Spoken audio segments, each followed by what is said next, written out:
tababarkeena wuxuu ku saabsanaa dhaqaalaha dhalinyarada iyo siyaasadda ama dhalinyaradu si ay uga qayb qaadan lahayn siyaasadda iyo horumarinta dhaqaalaha marka waa laba ujeedo oo is saaran haddaan ka horeeyo siyaasadda iyo dhalinyarada waynu ognahay dhalinyarada haddiina miiska fadhiyin go'aanka lagu qaadanayo haddiina fadhiyin miiska wada tashiga laga tashanayo aayaha qaranka iyo aayaha noloshooda iyo mustaqbalkooda way adag tahay in dhalinyarada wax loo qabto marka intiina siyaasadda hanka leh iyo intiina siyaasadda xiiseynaysa waxaan aad iyo aad ugu dhiirigelinaynaa in ay ka qayb qaataan siyaasadda laakiin taa macnaheedu ma aha waan ognahay Soomaaliland dhalinyarada boqolkiiba 7 macnaheedu ma aha boqolkiiba 7 ba siyaasadda galaan ma aha taa macnaheedu laakiin se waan helno cidna matasha representation waa inuu jiro ama 10% ama 5% ha noqoto inta kale dhalinyarada bulshada soo hadhay waa in qaarna ka shaqeeyaan ganacsiga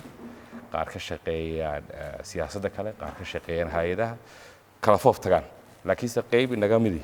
waa in gasho haddii kale waxay noqonaysaa in boqolkiiba 7 bulshadii oo dhan ay noqdaan fadhi ku dir siyaasi waqtigoodana halka kaga lumo waxyaabaha ugu badan ee Afrika iyo meelo badan oo dunida ka midana la haray wax ka mid ah dadkii iyo siyaasadii wada galay Soomaaliland qayb bay ka tahay waxaad arkaysaa in badan dhalinyaradii siyaasadda ku mashquulayaan hana ka maqnaanin hana ku mashquulin oo arintu message ku ka taa ka gudbo talabaad dhaqaalaha saddexdii cisho u dambeysay waxaan arkay idinko dhaqaalaha aad uga doodaya degmooyinkiina ka socotaan ilaa saanad balgobolda Isayla oo idinko isugu jira shaqaalihii degmooyinka iyo activistki ama dhalinyaradii xoogii ku lahayd magaca degmooyinka aad ka soo jeedaan dhaqaaluhu waa shay muhiim ah dhaqaaluhu waa shayga kaliya ama sektorka kaliya ee dhinac walba taabta wuxuu taabanayaa siyaasaddii wuxuu taabanayaa noloshii bulshada wuxuu taabanayaa security-gii wuxuu taabanayaa dawladnimadii marka dhaqaaluhu waa qayb aad u muhiim ah oo u baahannahay dhalinyaradu inay qayb ka ahaato waxyaabaha ugu muhiimsan ee dhaqaalaha aadka loo sheego waxaa ka mid ah shaqo abuurka dhalinyaradeenna shaqo la'aan badan baa jirta taana waxaan u baahannahay in degmooyinka aad ka timaadeen iyo dawladduba isla qabato oo shaqo abuur badan la sameeyo dhalinyaradu markay shaqo hesho dhaqaalaha dhan baa kor u kaca householdka qof ka shaqo tago dawladdu waxay ka faa'iidaa cashuur mushaharkiisa waxa laga yaabaa ka $300 mushaar qaata in dawladdu ka hesho 6% cashuur dukaanka ama meherada ganacsiga ka adeeganayo isla dukaanka dawladda cashuur bay ka qaadanaysaa marka dhaqaaluhu waa muhiim iyo shaqo abuurka in maaragtay aad looga shaqeeyo marka inta kaga yimaado labada qodob ugu muhiimsan oo ah tababarkeena ku saabsanaa dhalinyarada oo aynu halkan u joogno inaan dhiirigelino ma aha saddexdan degmo laakiin dhalinyarada Soomaaliland oo dhan in ay noqdaan dad wax barta aqoontooda kor u qaada inta dadku siinayaan hay'aduhu siinayaan ma aha iyaga laftooda wax isbara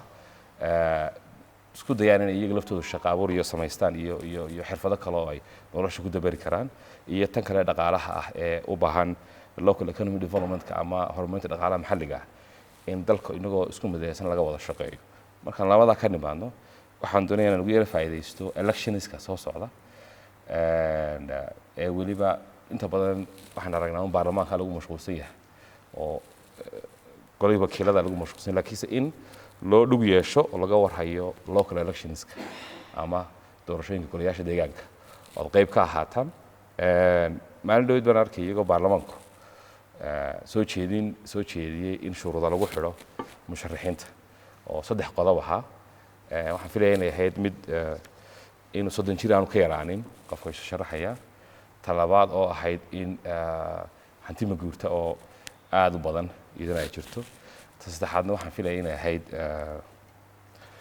saddexaad ma hubo laakiinse waxaan soo jeedinaynaa golaha wakiilada iyo xukuumaddaba in waxbarashada wasax weeyaan waxbarashada qofku inuu jaamacad degree haysto oo wax wanaagsan oo basicskii waxay dhisaysaa iyo aqoontii bulshada qofaan jaamacad ka bixin oo yar adag tahay inta badan in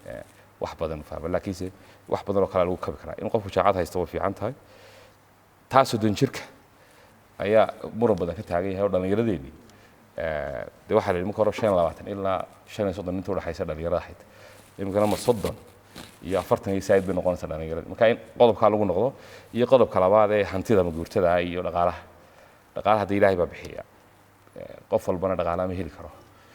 laakiin se waxa muhiim ah in la sameeyo shuruudo keera waa faahfaahsan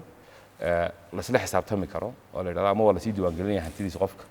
ama siyaabo kale oo ka fudud oo loo maareeyo in lagu xiro si ayna caqabad ugu noqon dhalinyarada marka taana